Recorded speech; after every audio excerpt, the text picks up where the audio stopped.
Hello, everyone, and welcome to another Roundtable episode of We Need to Talk. I'm your host, Malynda, and today we're going to be talking about the significance of Pride Month, Black Lives Matter, intersectionality within the LGBTQ community, being an ally, and much more. Joining me on the show today are singer-songwriter and American Idol finalist David Hernandez. What's up, everybody? Singer-songwriter and leader Gattison. Hey, how's it going? And LGBTQ recording artist, songwriter, and activist Torrey Mercer. Hello. Thank you guys so much for being on the show. Thanks for having us. Thanks for having us. Are you guys hanging in with all the pandemic and all the other craziness that's going on in the world today? Listen, it's crazy out in these streets. I'm telling you that much. It is crazy in these streets. We are all trying to survive, right? Yeah, absolutely. Just when you thought it couldn't get any more hectic or upside down, you know, like things just... I always wake up every morning and I'm like, okay, what's trending on Twitter today? Yeah. What do we have to face today? I know. Oh, man. Well, for those of you listening that don't know, but I'm sure everybody does, June is officially Pride Month. And I want to talk to you all a little bit about what Pride Month is and why it's important, why we have it, and what it means to you personally. So, Torrey, I'm going to start with you. What is Pride Month and why is it important? Well, I think Pride Month for me, I'm LGBT. I think it said that in my intro, but I'll just say that again. But for me, it is really, it comes from the history of the kind of foundation and forming of the modern LGBT, as we understand it today, LGBT community. It really came from the Stonewall riots, which was the historical event that led to what we understand Pride to be today.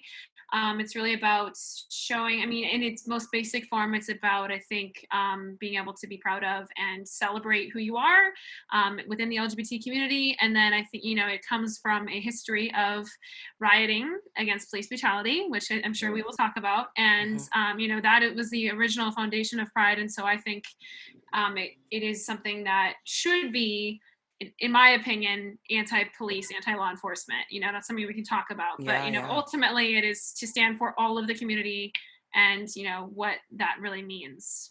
Great. Yeah, David, absolutely. What is Pride for you? All those things that Torrey just said. And on top of that, I think it's about loving yourself unapologetically and also appreciating each other's differences. It's amazing. I do a lot of Pride tours, and to see every year the audience gets younger and younger and younger, and even heterosexual couples come with their little kids on their shoulders. And it's just cool to see that it's no longer just an LGBTQ plus community. It's just a community of people that are accepting and loving. And it's always just I've never been to a Pride where people are not just like so incredibly like embracing. It's always love, love, love. So that's, for me, that's pride in yourself and pride in your community and other people. That's I love what that. it stands for. I love that. Gattison, what about you? Yeah, it's interesting for me because I just recently came out, right? So, my experience, 3 years ago is when I came out. And I came out from the kind of evangelical, charismatic church world. So I have been taught my whole life what Pride Month is. And it has nothing to do with what I know it to be now or what I've been hearing about it being now. And so I feel like I'm in this weird space right now, honestly, where I'm a student and I'm learning what Pride Month is and why it's so important to me and to my being. And so it's been very interesting. I remember when I first came out, and I was like, oh my gosh, I'm going to go to one of the Pride. They made it sound so scary. I was going to ask you, what were you taught to believe Pride Month was? Oh my God. It was just, it was a complete debacle. Wow. It was a complete debacle. It was just, it was everything that was evil. It was everything that God didn't like. It was everything. And so you have this idea going in your head of like what, at least I had this idea in my head of what it was. Yeah. And I remember for my first time going to LA Pride. And my birthday actually landed on Pride. So it landed on the Sunday when they do the parade and that kind of thing. So I'm sitting there and it's my birthday. And I'm like taking in the parade, and then I see this little kid walk in the parade, and just everybody around me celebrating, and this life and love and energy in the air. And I literally started crying because I was just like, I felt like for me, God was like, this is how I celebrate you. This Mm, is how that's what it beautiful. feels like when I look at you. And it wasn't this, for me, I had believed my whole life that being gay was this kind of like downer, you know what I mean? And it was this thing that was disgusting. And so to look at the Pride celebration and to feel God in that moment for me was just a beautiful thing. Oh, I That's got awesome. chills. I That is love that. beautiful. I feel like I that love your how you story. No, go ahead, David. Go ahead. No, I love how you said that when you realize like that God was saying like, this is how I celebrate you. Yeah, Like I love Right. that that makes me emotional because that's such a absolutely. beautiful like awakening that you had, and you were Yeah. conditioned to believe I love that. completely the opposite growing Right. up, and then you experience it for yourself, which I think is important for anyone to do, is experience it before you judge it. Exactly. And then you had a whole different Yeah. outlook of what it was. It's so cool. And I think Absolutely. your story is probably a lot of people's story, to be honest. And I'm really grateful for you for sharing that. And it's such a shame that people don't get to that place, because if you think that God is synonymous with love, then why wouldn't this be accepted? Right. You know? Exactly. Right. Yeah. That's what I never You know, understood. So interesting. I actually have a friend of mine who's in music, and he's done a couple of shows with me here and there. He's a producer, and last year for Orange County Pride last year, I was on the main stage performing, and I did it last year too. Oh, really? That's so funny. Yeah. So we both were at the same event. That's so funny. So there you go. But yes, so I was there, and my main producer couldn't do it. He had another gig. And so I had my other friend jump in, and he himself is Christian. He's not in the community. And I remember him saying, what kind of a like eye-opening and changing experience it was for him to just be there and to be part of the event. And because I mean, he told me after the event was over, he said, I'm gonna be honest, like I had some preconceived notions of what Pride was. Absolutely. And this completely just blew that out of the water. This completely just showed me why it's such a big deal and why it's so meaningful to people. Like he actually got emotional about it. It was really cool to see him say that, Yeah. That's amazing. That's it's a big really deal. Cool. It is a really huge deal. So currently, with our political climate, we've noticed. I know. Political. Anytime I say that phrase, people are like, "Oh, I know it's exhausting. It's exhausting." I mean, hear it alone. I feel like we've all aged at least 10 years within this first 6 months. But we're seeing a surge, currently in the Black Lives Matter movement specifically. And I've always found it interesting when I do see members of the LGBTQ community that don't get the Black Lives Matter movement. So any of you can kind of talk about this. There's a lot of irony within that. Why do you think there are so many similarities within those two movements, and why do you think people haven't connected the dots yet? It's a deep question, y'all. Deep question. I have some very strong opinions on this, so I'm only go for it, David. Go for it.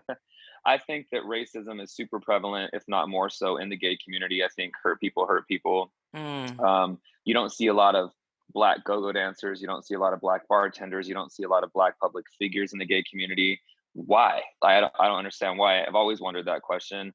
And I think that, there's, me and Jay Rodriguez were just talking about this, is like, you see all these photos of pool parties with the white guys with the super chiseled bodies that we don't get really invited to. And if we do get invited to, it's because we can pass for white.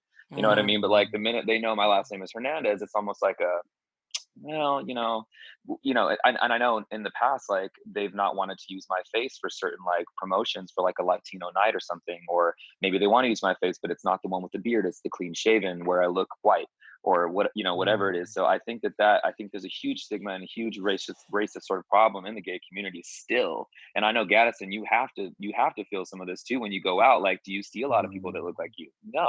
Like, it's just not. And so we have, it's just really ironic to me too, because we have been marginalized and oppressed for so long, and we fought for the same rights that Black people are fighting for now. But like, why don't we apply it to our same community? It just doesn't. It's weird to me. Yeah. It's weird to me. It's frustrating.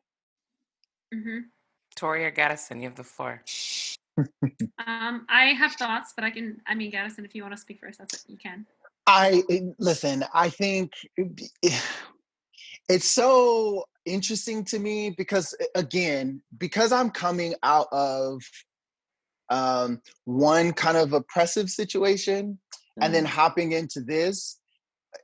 Also, one of the things that I kind of thought when I came into the LGBTQ community, there was this idea that like it's all love and everybody's welcome, and like you're just gonna kind of come into this thing and people are just gonna embrace you and it's gonna be this thing. Yeah. And I feel like I came into it and kind of had this very jarring experience where I did not receive that level of embrace. I mean, and I don't know, there's so many things that I could say. I think How so? I feel like, how do I say this? I feel like it is, there's a role that people like for me to play. Okay. It is a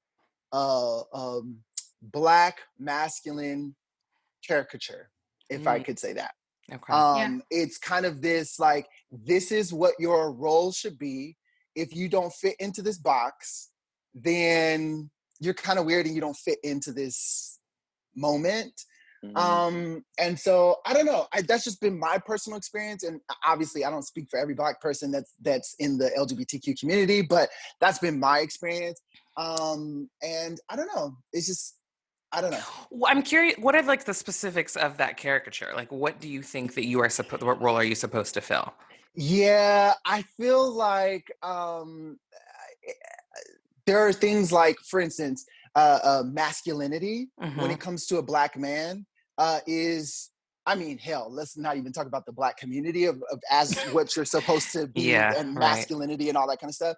But I do feel like when you come into the gay community, it's either you're extremely feminine and a queen, a Black queen, and we're accepting of that, or you're extremely masculine and there's not a ton of in between. At least, again, in my experience. So I know a ton of Black queens that just like, they, yes, honey, and this, that, and the other. Giving it to you, blah. honey. Yeah. And then I know all of these like, very masculine Black men that, it is what it is. And so I feel like when you land in between those things, it's just a hard place. That's kind of crazy you say. That's amazing you say that, because I've dated several Black men in my past, and there's always, and I'm not trying to stereotype, but there's always something that happens in the relationship where femininity might come into it, which, by the way, you can be feminine and masculine all the time. Absolutely. But when the femininity came into the relationships with the particular people I dated, it did, all of a sudden it didn't work out for them. It was like, bro, like I'm not fucking or I'm not that, or I'm not gay like that. And I don't know if that is a Black thing or if that's just a gay thing, because I remember when I first come out too, I didn't like when people called me girl. I didn't like when they were like, oh, girl, you are a servant. I'd be like, I'm not a girl. I'm a guy. Sis. And now it's like, I don't care if you call me sis or girl or anything, because I know who I am now. So it's like, you can call me any sort of pronoun you want. And I don't take offense to it. So, but I did notice dating the Black guys I've dated, like it's always been like one guy tried to fight me once in the back of the taxi cab. Like we were properly dating. And then he was like, yo, you want to go, bro? Cause it was like a mild argument. He was like, you want to go? And I was like, not really. I kind of don't. Not really. Not really. Not today. Not today. I'm good. I'm good. So, oh my God.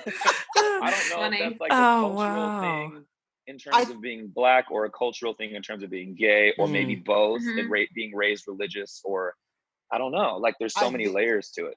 Yeah, I do think that there is a mix of things happening. At least from what I noticed, I think there's a mix of things happening. I do think that, Black culture in general, not everybody, but Black culture in general, at least what I was raised in, is anything feminine, cis, girl, queen, all that stuff is very, very degrading. And I do think that that actually comes from trauma. I mean, that's a deeper conversation, but specifically trauma, I think that has to do with slavery and the way that we were broken in slavery. Slave masters would actually, you know what I'm saying? And it's the role that the Black male is supposed to play in like the family, for example. Yeah. So, Torrey, before I get to you, Gattison, I do have one question for you before I get to Torrey. Talk to me. All right. Do you find it? Do you find yourself kind of feeling split in two sometimes? Oh, all the time. Yeah. All the time. I mean, all I the know time. with my other Black friends that are also identifying in the LGBTQIA community, it is hard, and it does feel like Very a hard. struggle. Like you have to choose almost which movement you're fighting for more. Yeah. Yeah. Mhm. Yeah. Um, Absolutely. Yeah. And it's a shame that they can't It is. coincide. It's like they're not mutually exclusive. We're all Right. kind of fighting for the same things, and it is Yeah. increasingly frustrating to see the pushback from both communities. Because not only is there racism in the LGBTQ community, there's a lot of homophobia in the Black community that needs to be Yes. addressed. Yes. Yeah. Absolutely. And so, for my friends that identify with both, I can only imagine that you have this kind of push and pull constantly. Absolutely. Yeah, definitely a push and pull. Definitely, I feel like I have, in some ways, these two things pulling at me, tug of war. Yeah. And it is sad because, I mean, for me, it's like these are two very real parts of who I am. And Yeah. for me specifically, it's like, I fought so hard to be in this space, to own my Blackness and to own my queer identity, right? So like Yeah. to fight so hard to stand in that place, and then to feel like either I have to choose or people are looking at me to see what I'm doing more. It's a very weird feeling. Yeah. Yeah. Mm-hmm. Torrey, I want to hear your thoughts. I actually relate from a very different point of view, but I do relate. I think the way that I relate is that, in my opinion, especially in LA, the gay scene is very, very catered to men, very much so. And most lesbians I speak to, and or like, especially if they're lesbians of color, etc., like feel extremely excluded from that Right. scene. Yeah. I mean, the first time I went there on a date with a girl, I got like groped, and both of us almost got assaulted. Like, I'm not kidding. So like, Wow. this Yeah. is something that happens there. Like, it's a terrible space for women.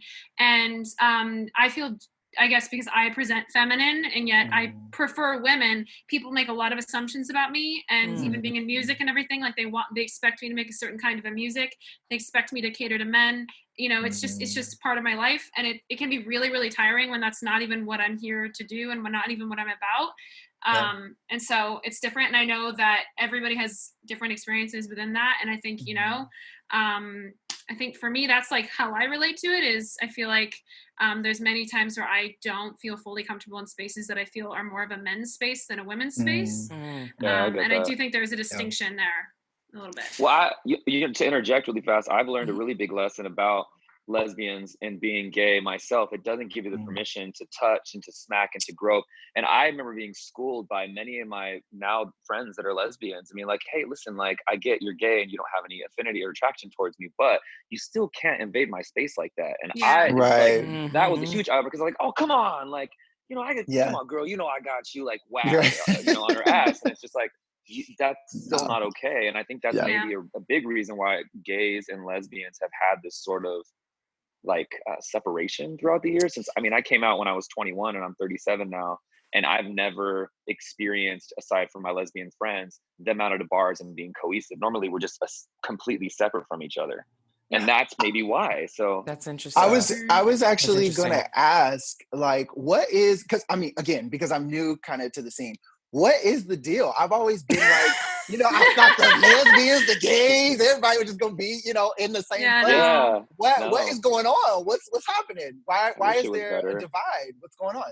I have to think, there's a lot of divides. It's not just between like gay men and lesbians. Like there's also divides between bisexuals and you know what I mean? Like there's like a lot of different divides. But like what I would say is, on the note of what we're talking about, I think that, speaking as somebody who's been to like lesbian exclusive events and things like that, usually they're run very, very differently than men's events are.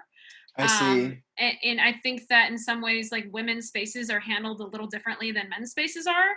Gotcha. I think there's more of a priority on safety, and there's a lot more of that's like immediately embedded into the space. Whereas I feel like when it is a men's space, like naturally, women, especially if you are of the LGBT denomination, you're vulnerable. Like you are it can be really scary being in an environment where it's predominantly men, even if it is gay men. Gotcha. Like, Gotcha. yeah. So Torrey, in terms of like women's spaces and intersectionality within women's spaces in the LGBTQ community, what have you witnessed? Because I'm sure it's the same as, you know, men of color being within the gay community and women of color. So what have you observed within the women's spaces in the LGBTQ community as far as intersectionality goes? Absolutely. So, I mean, I do think, you know, as we're kind of talking about, I definitely see, and I've been to events before where, you know, it's a predominant, you know, there's a lot of white people there. That is some of what happens, like white lesbians, etc. But I wouldn't say that's exclusive. I do think I've seen, and I don't know if this exists within gay men's spaces, but I think I have seen within women's spaces, there's events where they prioritize like lesbians of color. Okay. And, you know, they will have specific events for that. And I think I've been educated on that through friends of mine who are lesbians of color, and they kind of, I don't know, I think, you know, as a result of knowing them, they know the good spaces for that. And so sometimes I'll come with them, but otherwise, you know, everything I know is like through that lens, I guess. But I mean, I do see it. I do think that there's absolutely a racism problem within that community as well. I know one thing that is a very big thing that I see come up a lot is the term stud is a specific term to Black lesbian. And I see a lot of white lesbians who are butch, like appropriating that term. You know, if you're more masculine, I see white lesbians calling themselves studs, and that's really not what they should be doing. It's specifically historically a Black lesbian term. That's one that gets a lot of beef in that sense. And also I think there's a I'm big being educated right now, honey. I'm like, yo, jeez, I'm here for all of this. Well, there's butch and femme too. Like, there's definitely clash between those two. Like, totally different groups of people in many ways. Like, I would say, and that's, you know, that's like another divide that's not even racial. I would say, butch and like, there's, I don't know, because unfortunately, butch lesbians can develop sometimes a little bit of toxic masculinity in certain cases, and that can manifest on the femmes. Like, there's a lot of layers, but. Wow. Yeah, I know. I'm like, oh, this is all interesting. I mean, yeah. Because I remember, like, for years and years, people would be like, oh, you're gay? Oh, what a waste. Oh, but you know what? You're not that kind of gay, though. Like, you don't seem gay. And for a long time, I'd be like, yeah, you're right. Yeah, I'm good. Like, I'm that kind of gay. And then as I got older, I was like, what does that mean? Like, are you saying that feminine gays are less than? Or that because I'm gay, I'm a waste? Or like, I don't understand why there has to be the butch and the femme and all that kind of stuff, and wear the mask for mask. Like, why can't you just be who you are? And if you like that, cool. If you don't, then just keep it moving. Exactly. So for you guys, in terms of being an ally, I feel like that phrase, or being an advocate, it typically does refer to cisgendered white people, because they can be the most problematic. I'm just going to say that. But I've noticed that recently, you know, people are finding it increasingly difficult to figure out how to do this the right way, whether it is with a movement like Black Lives Matter or within the LGBTQ community. So for you personally, you can just go down. I'll start with you, Gattison. Like, how can you tell somebody to be a better advocate for one movement or both movements or all movements? Just how are you a better advocate and ally? What should people be doing? I think the best thing that you can do, and I think, you know, a lot of people miss this, is just listen. I think sometimes, for me at least, it's not so much that I want you to come in and put on your cape and try to save me.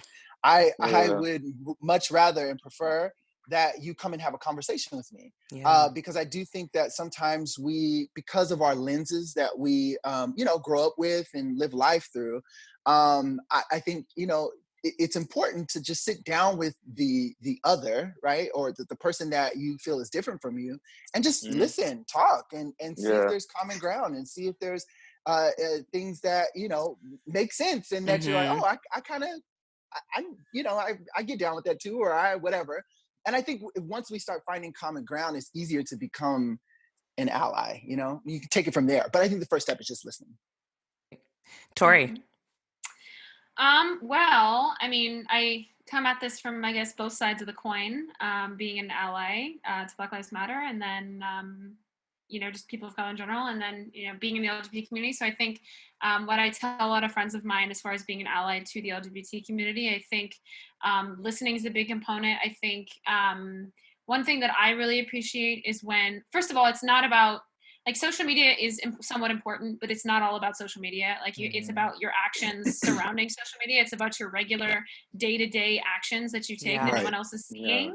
Right. And so I think even, I think, and also some people aren't even social media people and they feel like there's a pressure. And it's like, to me, it's even more important that you are in your day-to-day life, incorporating this into your lifestyle and saying, being aware, like how many, are the people that I spend most of my time around, are they diverse? If you're not in the LGBT community, do I spend time around LGBT people?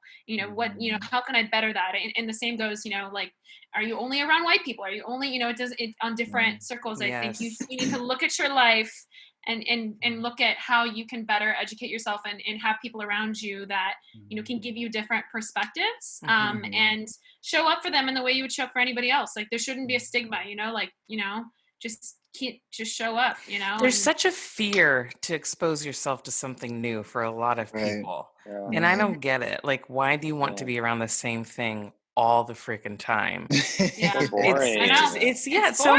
so monotonous. And I mean, I think that's the beauty of this country, despite all the terrible things, that there are so many different people and there are so many different experiences that you can have and different cultures to learn from and different personalities. And it blows my mind when, for example, because I mean, we've all probably sung at weddings before.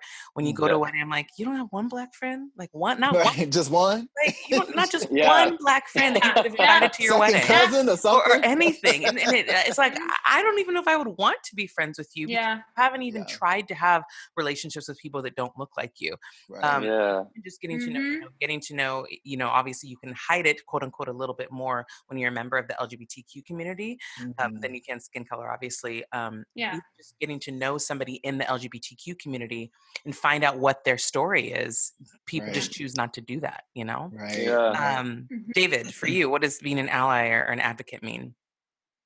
Well, Google is such a beautiful thing these days. If you ever have any questions about a people's struggle, you can just type it in and figure it out. You don't need, if your person of color is not available, or your LGBT homie is not around, like you can just open up the laptop or your iPad or your phone and figure out like, hey, what happened during this movement or that movement, so that when you're in the spaces and you're being challenged, even if you're not a member of that community, you can still be a good representative of me, your friend, and be able to speak intelligently about the struggles and why we do this and why this happened, or how, Stonewall came about, or, any sort of movement. Like, and I feel like people just kind of take the lazy route and don't want to do the research or the history or ask the questions. And then when they're in those predicaments, whether it's with family or people in a different state, or, you're in a small ass town where everyone's narrow-minded, you don't really know what to say. And I think that's just a cop-out. I think that there's easy ways to find the information and to really be able to speak intelligently on whatever you're being challenged with. So that's, to be an ally, I think, is to educate yourself. And like Gattison said, to listen. And then when you hang up the phone, when you're talking to, like, for example, when Malynda was on my Facebook dragging somebody for filth, and she threw in the Boston Tea Party. I had to Google the Boston Tea Party again to figure out what exactly happened. Oh my gosh. That was my homework. Like, so now wait a minute. I was like, she said Boston Tea Party, and I was like, wait, what? Like, oh my God, she is throwing some knowledge at me. And so that's what I mean. It's like you walk away from the phone call, but also open your computer and elaborate a little bit more, and feed yourself some knowledge. But the Boston Tea Party killed me though when you said that comment. My whole point of bringing it up was that riots don't bring anything, and destroying things, blah, blah, blah. And like, have you read a history book? Almost every single movement and revolution came from this type of behavior, and it's from people being desperate. And it was so funny that somebody tweeted, somebody tweeted like, Boston Tea Party only happened when they ran out of, options, and the hierarchy wasn't listening. And I was like, do you hear yourself? Like, you face planted into the point, and you still didn't even feel it. Like, that's the whole point of what's happening right now. It's just, it's mind-boggling that people just want to stay in their little bubble, their little lane. You said something too on that same thread. You said violence shouldn't be the first resort, but it most definitely is the last. Absolutely. Given our history. Absolutely. I mean, if people are at this point, there's a reason. It's not that like, people are Right. like, oh, I'm just going to go burn down a building for no reason. It's like, Right. no, they're desperate for people to be listening, you know? Yeah. And I would say Yeah. that the progress, even, you know, you talked about the Stonewall riots, the progress in the LGBTQ community, it started with that, you know, and Yeah. it's always goes back to But police brutality, you know, it and goes back Right. to police brutality, and to go back to the racism in the community. Who started the Stonewall riots? right. Black trans Black women. trans And so women. why Right.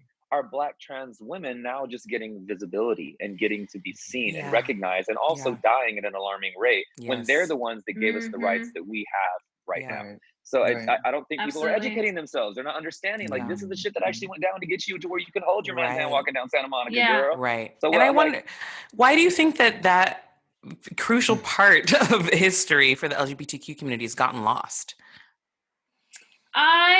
I would say there's a lot of reasons. I think I know I've been doing a lot of research recently on the LA Pride situation. Just because I'm in LA, and I mean, here's one example. I think unfortunately Pride has become this mainstream sort of capitalist commodity at this point, is kind of what I would say. It's become, you know, this marketing thing where companies get behind it and they put rainbow on their brand, and it that's becomes straight this people very that are the head of Pride. capitalist. Yeah. Right, exactly. Yeah. And so specifically with LA, there's this group called Christopher Street West, I believe is their name. And is a very, very predominantly white, and it's predominantly like wealthy white gay men and like allies to the community. It's not a representation of the community really at all. And they are the ones who put together the festival. They're very pro-cop, and they've said in statements before, you know, we've worked so hard to be normalized. We've worked so hard to get this relationship with the police that we have today. And it's, in my opinion, I think it's spitting in the face of what Pride really is. You know, it's awful. Right. That's why they canceled it, right? Isn't that why? Because the letter actually surfaced from the head of Pride asking for the permission from the police before he asked for permission from Black Lives Matter to even hold this. Right. So they announced the event before they got Black Lives Matter's approval, and then when the police were not, you know, when they found out that there could be police involvement, of course Black Lives Matter was like no, and then so the LA Pride had to backtrack and release this statement after the fact. It was kind of embarrassing, honestly. I was like, wow. I didn't hear it. I didn't know anything about that. That's crazy. I'm a little confused about it though, because I also understand the need to involve the police in terms of, because the protests that I've went on, they've always been following us and handing out waters and making sure that we were safe. And I know other people have different experiences across the globe, but do you think that maybe that was sort of protocol? They needed to reach out to the police in order to get the approval that we could go from Hollywood and Highland all the way to West Hollywood, or like what?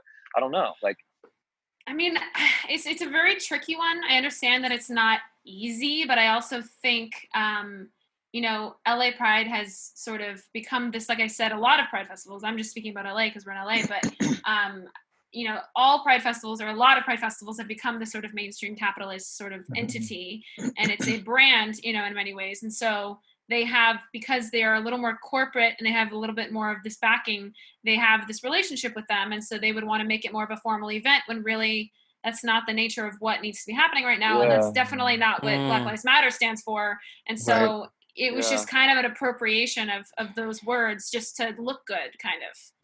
Got it. You know? Okay. All right. Which you see happening a lot, unfortunately. I think people are misusing the movement for their own gain in a lot of situations. Always comes down to money, don't it? Yeah. Yeah, pretty much. It does. It really does. So you guys, we're all artists, which is a beautiful thing, even though right now in pandemic, it's a little difficult. But, you know, I've always been a huge believer that if you have a following and you have a voice that people are listening to, you should use it to invoke positive change. A lot of people think that singers or actors, artists should just shut up and do their art. And I completely disagree with that. As artists, why do you think it is important to use your voice and the platform that you have to speak out about issues like this? David, I'll start with you.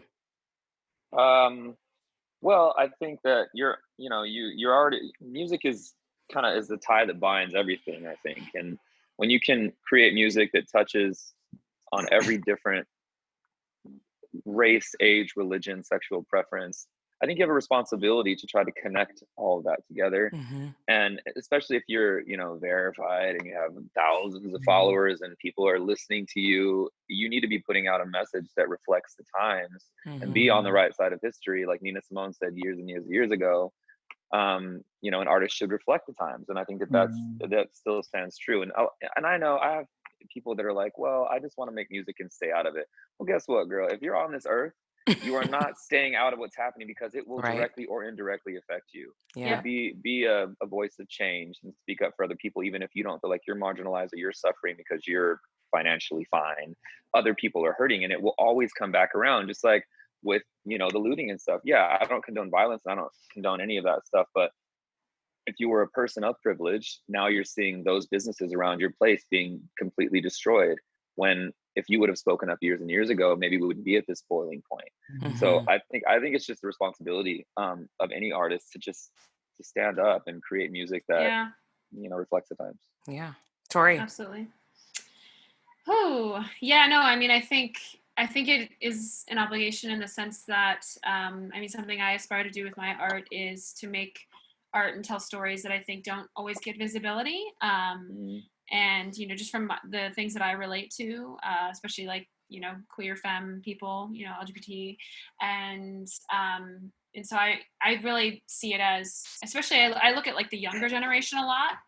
And kind of, the younger generation are going to be the ones sort of leading the way after we're gone. And so I think about, a lot of younger people who might be following you, and people who, I've gotten messages as a result of songs of mine when I have been explicitly LGBT, or I've talked about that, and I've done Pride festivals and stuff. I've had people either walk up to me in tears after a Pride show, or send me messages saying that they came out to their parents with a song of mine. It's happened before.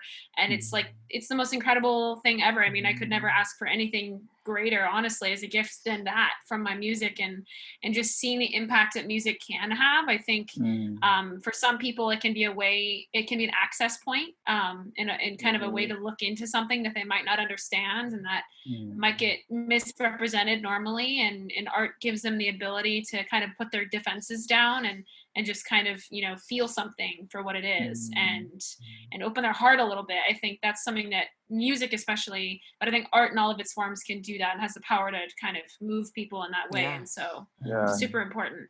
Absolutely. And Gattison, you just released a song that I'm so blessed that I got to be a part of. So you're doing that, so why do you think it's so important to use your craft and your platform to invoke change? Yeah, I think honestly, for me, it was, I just felt like I absolutely had to, because I think that, one, obviously there's people that are listening and that are tuning in to say, like, how should I feel about this? There's a lot of people that are kind of on the fence. How should I feel about this? What should I make of all this, especially in this political climate where we already feel like there's so much information being thrown at us and we don't really know what to believe. I think people more now than ever are looking to artists to kind of reflect the times, right? To kind of be like, and I think us as artists, that's what we do anyway, right? Is we give our perspective on different topics, right? Whether that's, going out to the club, I give my perspective on that, or whether that's me talking about love, or me talking about a movement and what's happening in the world. And so I think that that's our position, that's our role, and to conveniently say, I don't want to talk about this moment when it's probably one of the bigger moments we'll ever have in our lifetime, I think is just not very smart. And I think we have a big opportunity as artists to leave a legacy. I think this goes to, for me, this is about leaving a legacy. This is about like, what the hell did I say? What did I do? What did I say when I had a platform? Did I just talk about, California Magic and cruising nonstop in the drop top summer hot? I mean, that's cool. And I love that. And that's all a part of me. But what did I say when like people were being, brutalized? Like, what was I saying? And that's the thing. I think people think that music is only supposed to make you feel good, right, or reflect your current emotions. And it's like, no, music's supposed to also have a message and teach you something. Absolutely. So I'm grateful for all of you for using your music and using your voices to do that. Before we wrap up, thank you. And you just released an amazing song with Gattison. Yes. The video It's called made me Be the cry. Truth. Check it out. Be the Truth. comes Come on. on, be the truth. Yes, it's incredible. So glad to good. be a part He of wrote it. that, So Gattison. awesome. He God, wrote the that's crap out of that song, and he sent it to me. He was like, "Do you want to sing this with me?" I was like, "Yes." I didn't even fully listen to the whole thing before I said yes. And I listened to it. I was like, "Okay, good."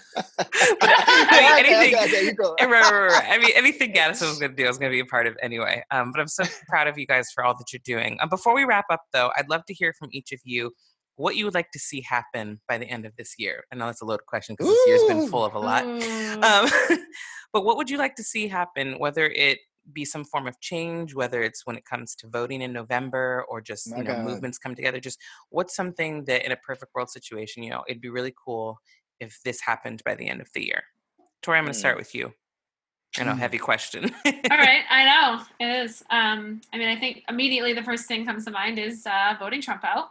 That'd be great. And I think it'd be really. I mean, we've been seeing some really. Actually, I've even been surprised at how much has happened. These last few weeks, as far as there's been whole police departments being disbanded, like NYPD and Minnesota. Yeah. It's like a lot has been happening as a result of this, and I hope that. Especially the younger generations are the ones who are known to be more the social media trend or whatever. I hope that the mainstream and all of that, people stay on this, right. And make that the change that we need happen. And so we can start seeing more and more police reform. That'd be amazing. And or disbanding and defunding all of it. I think it needs to be redone. It's just not working. Just start over. So completely. Yeah. So seeing that, and I'm hoping, that maybe hopefully there will be a little bit of unity if there's people standing up. I think there's the best and the worst of people coming out right now in these times, I think. You know what I mean? Yeah. And And so I hope, ourselves. That's exactly really true. That's true. David, what about you? What would you like to see happen this year? Well, I would love to see Trump out. I don't know what the hell he's still doing in the White House.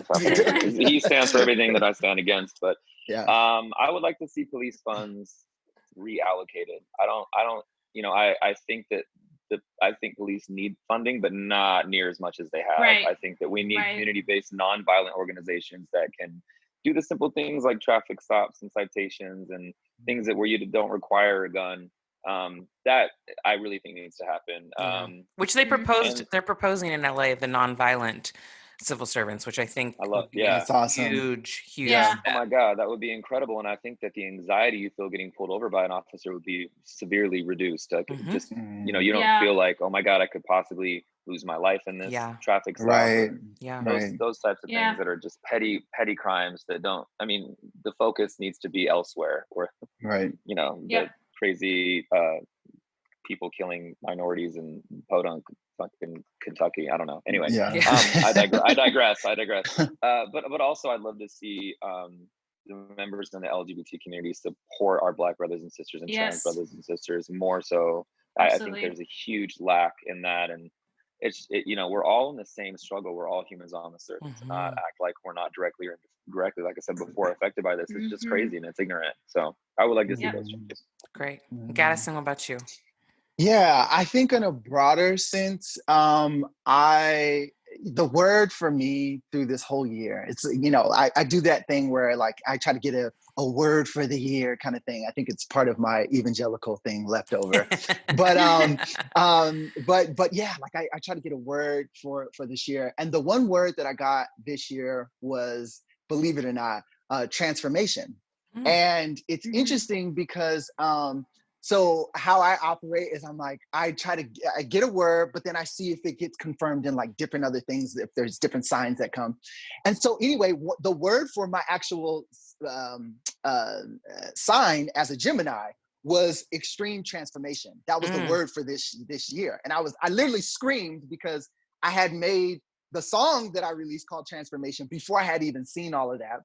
So anyway, wow. I really do feel like we are being invited into, collectively and individually into transformation. And I think that, the only way real transformation happens is to be able to kind of be put into this uncomfortable situation. Yeah. Yes. You think about a butterfly and that cocoon is really tight, right? And it's a confined and it's a dark space. But in that confined and dark space, you actually transform into something beautiful. And I do think that we have an opportunity right now. I pray that we take advantage of this. I pray that individually we accept transformation and say, yo, like there's things inside of me that are a little bit, that can't survive outside of this cocoon, and we need to just break free from that. And I think as a society, we're going through the same thing. So you better end on a sermon. I know. I love that. That was beautiful. Where's the organ? Come on, somebody. You better preach. I love it. Well, Gattison, let the listeners know where they can find you on social media. Yeah, absolutely. If you're on Instagram, you can find me at Gattison Official, Gattison Official. On YouTube, same thing. And on Twitter, you can find me at I am Gattison. Awesome. Torrey, where can listeners find you? Yes, Instagram is my name, Torrey Mercer, and that's TorreyMercer. And that goes for Twitter as well. And Facebook is Torrey Mercer Music. And then YouTube, I have a Viva. You can just look up my name and it'll all be there. So that's me.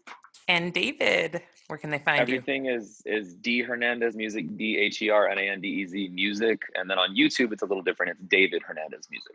So great. Please look all of them up. They're not only friends, but I'm definitely fans of all of them, and they're all very talented. Fans of you. For real. Yeah, you're You got a new amazing. baby girl. Thank you. Yes. Oh, I'm obsessed with her. She's so cute. She's a lot, y'all. Let me tell you, she's a lot. She's a lot. She's gonna have a lot to say. I already know. She is. I already know. Yes, I love it. So good. Oh, well, thank you so much for joining me in this conversation. To the listeners, make sure you subscribe to We Need to Talk, and we will talk to you again real soon. Bye. Bye, guys. Bye.